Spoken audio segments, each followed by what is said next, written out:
Hi guys, welcome back to another one of my baking cook-along videos, whatever you want. It's been a few weeks since I've done one of these videos. I can't remember the last time I did one. I don't even know what day it is anymore. I know that we're in June, we're coming into July, and it's Monday. So we're going to bake a chocolate cake today. It's a Dominique Ansel recipe, who I have become completely obsessed with recently. So we're going to copy his recipe and just bake what he bakes basically and see the outcome. I've already made this recipe a few times.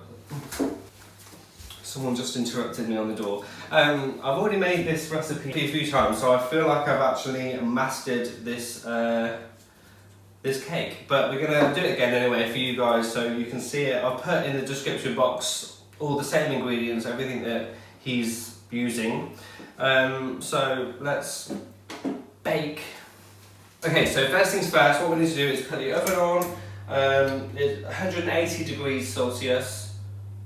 I don't know what it is in Fahrenheit, I'm not American. But yeah, so Uncle Gordon, you might know him as a Mr. Ramsay to you, but Uncle Gordon always tells me to have everything prepared and laid out. So I've already measured out all my ingredients, I've got everything into separate bowls. All I have to do is combine them, mix it, stick it in the oven. So everything's actually already, oh hang on, wait, I just forgot to do something. Let me just take something out of the oven. I'm back, I forgot I had some pans in the oven. Let me just make sure, wait, is it on? Okay, and we're good to go. So, dry ingredients first. You've got your flour, sugar, cocoa powder and salt, baking powder and bicarbonate of soda. So that all wants to go into one bowl. I'm looking for a sieve. Everything laid out, he says, and it'll all be fine. Okay. So we're going to put all the dry ingredients into one bowl. Sugar, the flour. His recipe actually says to use plain flour, but I've spiced it up. And we're using self-raising flour. Chocolate powder, and then the raising agents and the salt. So that can all go in. We just need these.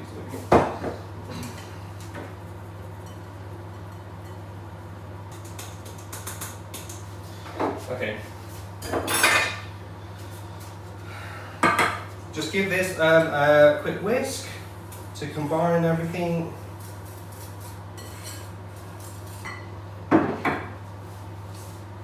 Okay, so next is you want to mix all your wet ingredients together in a separate bowl. Don't put it in the same bowl yet.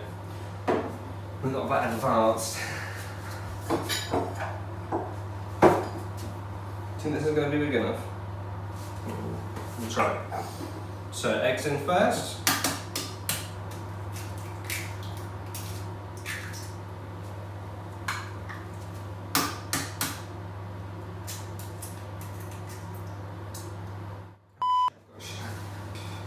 Eggs are in.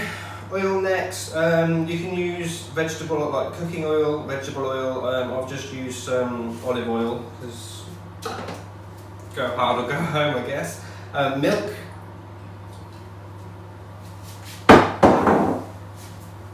And then just whisk all of these together.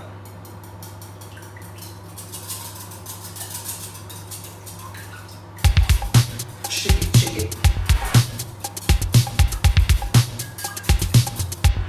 Okay, so we're going to add the wet to the dry. We're going to do it in 2 or 3 stages. Don't add it all in one go at once.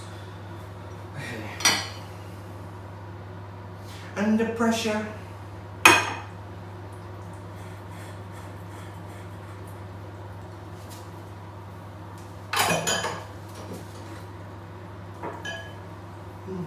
You've got all your mixtures together. We need to pour it into a cake tin.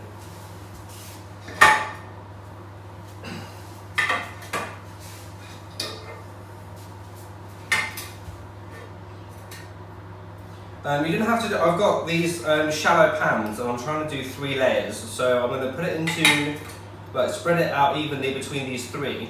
But you can just do it in one tin, and then when it's out you can slice it and cut it to how thin you want and do it that way. That's the way that Dominic does it, but the first time that I did that I cut into it so thinly it all ripped and then it didn't work, so I thought today's purpose, we're just going to use these shallow pans.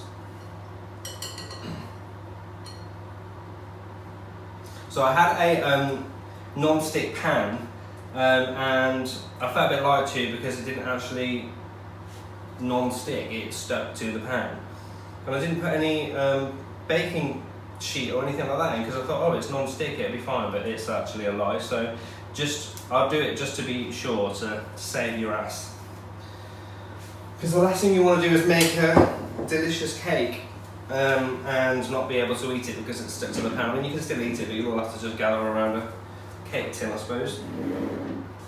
Okay, so the oven's up to temperature. Bang these in. Before they go in, actually, I forgot to say, just give them a tap to try and get as many of the air pockets out as possible. Yeah, more flour will just go everywhere, but it's okay, that can just add to the rest. Okay, so pop these in.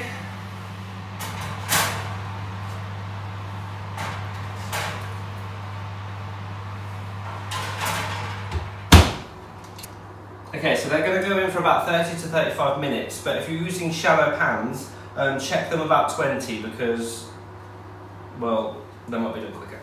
Okay, so that's all done. Okay, so to make the ganache, what we want is equal parts cream and milk to chocolate. So we're going to do 350 grams of each cream and 350 grams of chocolate.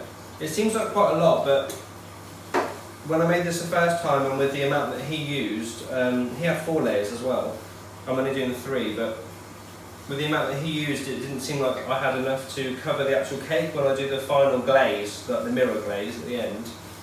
So I'm just going to do a little bit extra to make sure, and then what I don't use I'll just eat anyway.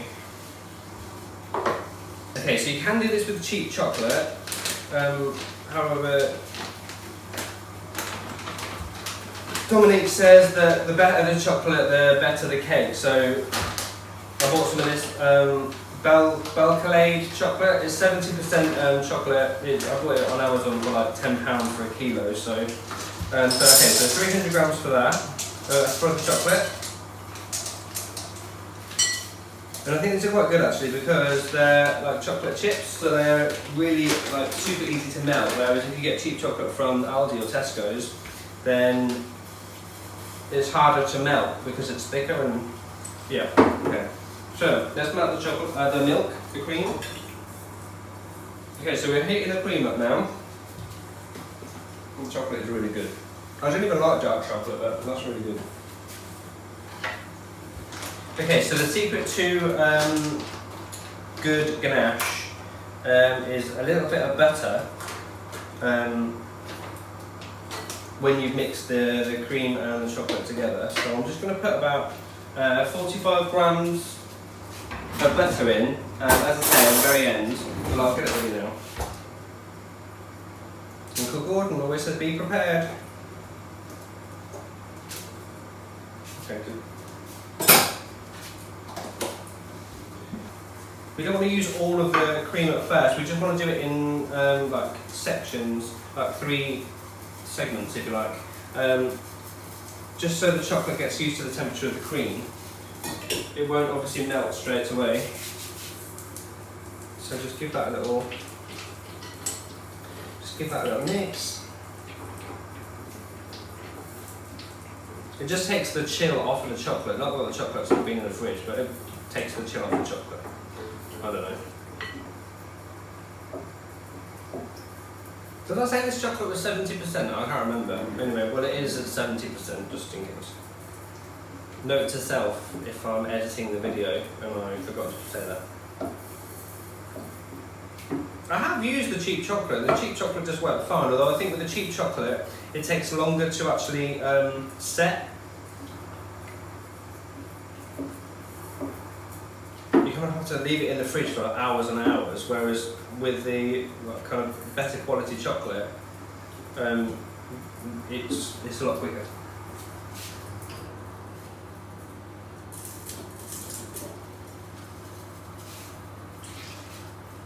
Okay, the rest of the cream is in.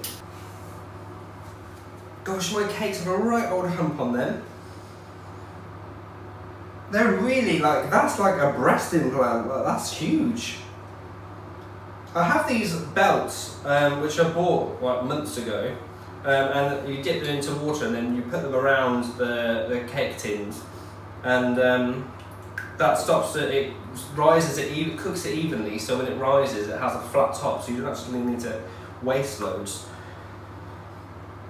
But because the pans are so shallow, I can't use them. We're nearly there with the ganache. If you do need that little extra help at the end as well, just put, when the cream and the chocolate's all combined, you've still got a couple of chocolate chips in, just put the whole bowl back onto the saucepan. While it's boiling, it will just melt the last couple of chocolate chips that you've got. It's alright to do that, like Mary Berry will keep her knickers on.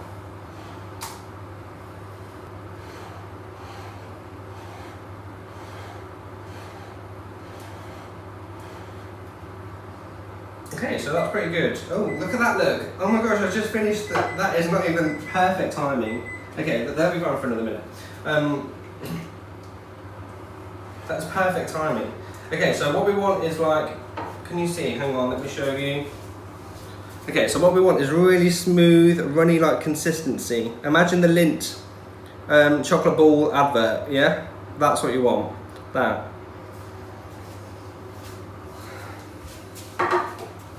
The good thing about this ganache is that it's so versatile in the sense that if you put it into the fridge and it kind of goes like a Nutella consistency, which is what it should be to spread in between the layers.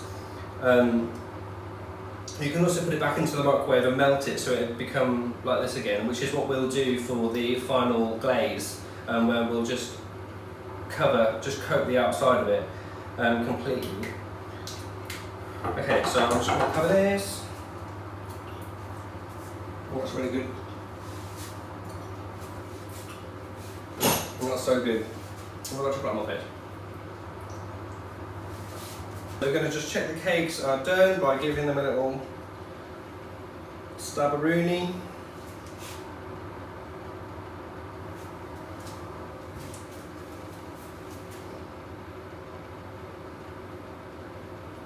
Okay, cool, yeah, they're all cooked. Okay, so let's just leave these to cool. Okay, great! The cakes are done, the ganache is done. We need to leave the cakes cool, we need to leave the ganache to set a little bit, so we're just going to leave these and then come back later. Okay, so we are back. It's been like an hour, it hasn't been long actually at all. The ganache, I don't know why it's got these two little, I think it's just water from the where I've took the cling film off, but if you look, like, look how thick that is. I'm almost tempted to put this over my head, but I think it might not end well, so I'm not going to. Okay, so we need to build the cake. So grab your cake board. And you don't have to use a cake board, you can just use a plate like normal people, but for you guys I bought a cake board.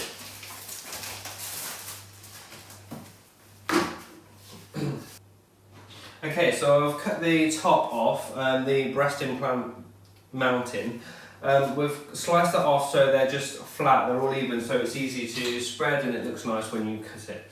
I have kept the tops though, so you can make, what do you call them, cake pops with these, if you want. Okay, so let's build our cake. So to build the cake, we need some of these guys. These are, what are these? What are these called? Anyway, I can't think what these are called. If you know what these are, get yourself some of these because then they'll really help when you're making cakes. Anyway, so we're going to use one of these. I don't really know, I'm probably just going to use one of these. Okay, these are, this is a cranked palette knife. Is it a palette knife? Yeah, palette knife. Have a cranked palette knife or a flat palette knife, just get yourself a palette knife. And what we want to do is just get a little bit of the ganache. Oh my god, it looks so good, like it's like butter. Look at that, it's like so smooth and creamy. Okay, so we're just going to put a little bit on the bottom of the board to stick the cake. Not loads, don't go crazy. I didn't want to ruin that because it looks so good. So, oh, made that a bit of a mess already, haven't I? Okay, fine. Right, cake's on. So, ganache time. Here goes.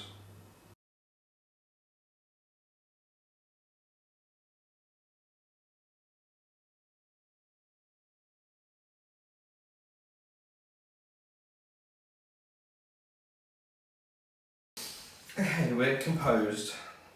I'm a little angry at this cake turntable actually. I thought it would be. It worked really well last week, and then now all of a sudden it's gone really flaky. Oh well. Okay, so fine. We're going to do a crumb coat on the cake, and then we're going to stick it in the fridge. When I say crumb coat, really, really thin. You know what a crumb coat is. Just to lock in all that good crumbs. I mean, half of them are on the floor anyway, but you know, lock in the rest of them, what's left. To start with, just piling a mountain on. If you've got a good cake turntable, then you'll be alright.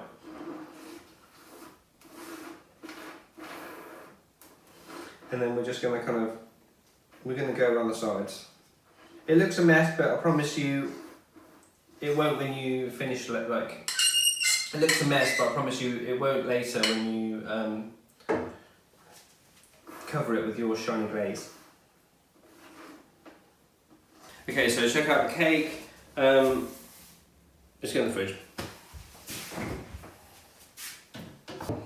Okay guys, it's much later in the day. The cake's back, the ganache is back, I'm back.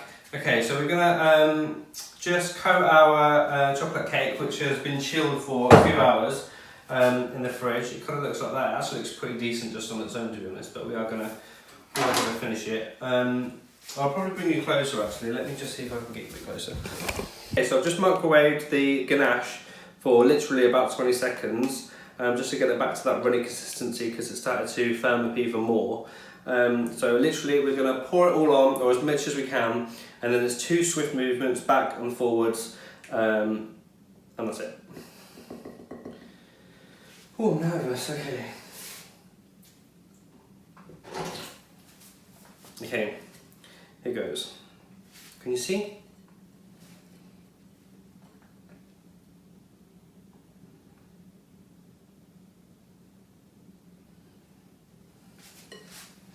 So just let it run.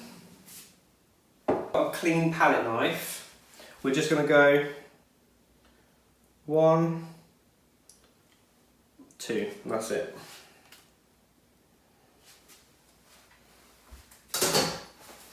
And we're just going to leave it, let it all run. There should have been enough there to be coated. If there's not, you can just use a smaller palette knife and just kind of carefully go over the edges where it's not quite ran all the way. See, I did that last step. I just got a tray and covered it with cling film, and then put the cooling rack over the top, so you don't have to kind of mop everything up after. You can just get all the cling film and chuck it in the bin.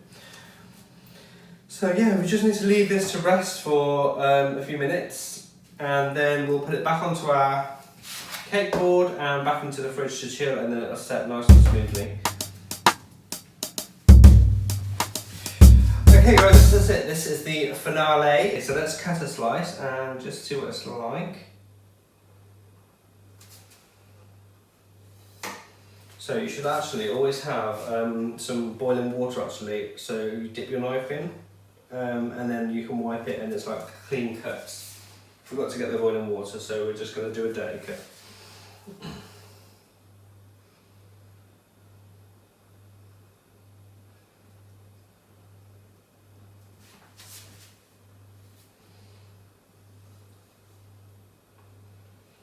Look at that, how amazing.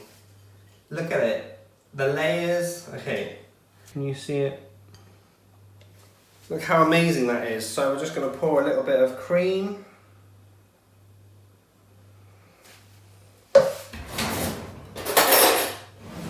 How does it taste?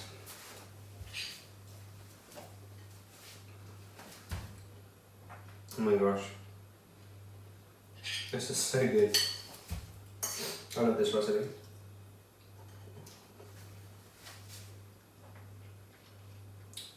The ganache is so creamy, it literally is like butter, it just melts instantly on the tongue.